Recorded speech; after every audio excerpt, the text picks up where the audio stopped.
తెలంగాణలో పంచాయతీ ఎన్నికల సందడి నెలకొంది. రెండో విడత నామినేషన్లు కొనసాగుతున్నాయి. రాష్ట్రంలో పలుచోట్ల ఏకగ్రీవాలవుతున్నాయి. తాజాగా రాజన్న సిరిసిల్ల జిల్లా వేములవాడలోని మారుపాక గ్రామంలో విచిత్రంగా జైలు నుంచి నామినేషన్ వేశారు బూరబాబు. మారుపాక గ్రామ పంచాయతీ ఎస్ జనరల్ రిజర్వేషన్. అయితే ఒక కేసు విషయంలో జైలుకు వెళ్లిన బూరబాబు నామినేషన్ పత్రాలపై సంతకాలు చేసి బంధువులతో నామినేషన్ వేయించారు.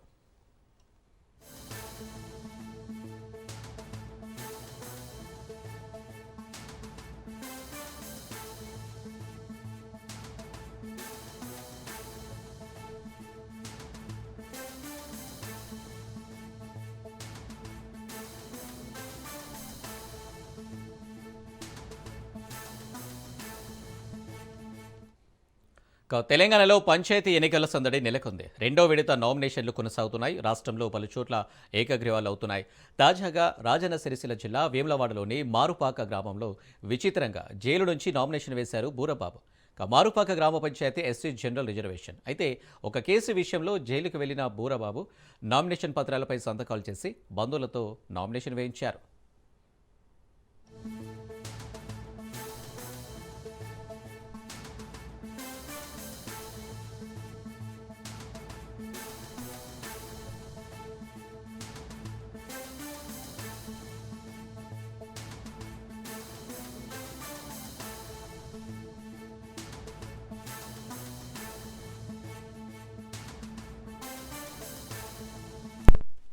రైట్గా ఇదే అంశానికి సంబంధించి మరిన్ని డీటెయిల్స్ మా ప్రతినిధి రవీందర్ అందిస్తారు. రవీందర్, అనిల్, వేములవాడ మండలము మారుపాక గ్రామానికి చెందిన బూరా బాబు సర్పంచ్ ఒకవైపు నామినేషన్ వేయడం జరిగింది. అయితే అతను గత కొన్ని రోజుల క్రితం కూడా ఒకవైపు జైల్లో ఉన్నాడు. ఒక కేసు విషయంలో కూడా జైలుకు వెళ్ళడం జరిగింది. జైత్యాల్ జైల్లో ఉండగా అతని భార్యను పిలిపించుకొని ఒకవైపు ఆ పత్రాలు నామినేషన్ పత్రాలను తెప్పించుకొని అతని ఆ పత్రాల పైన సంతకాలు చేసి కూడా ఒకవైపు నామినేషన్ కు పంపించడం జరిగింది. నిన్న నామినేషన్ కు పంపించిన పత్రాలను ఇవాళ నామినేషన్ వేయడం జరిగింది. అయితే బాబు భార్య మాత్రం గతంలో వేములవాడ మండలం రూరల్ ఎంపీపీగా కూడా పనిచేశారు. అయితే ఇప్పుడు బాబు ఎస్సీ రిజర్వేషన్ రావడం తోటి కూడా అతను నామినేషన్ పత్రాలను అయితే ఇవ్వడం జరిగింది. అయితే సర్పంచ్ ఎస్సీ జనరల్ రిజర్వేషన్ కావడంతో కూడా అతను జైల్లోనే ఉండి ఒకవైపు నామినేషన్ పత్రాలను అయితే దాఖలు చేసిన పరిస్థితి అయితే చెప్పవచ్చు.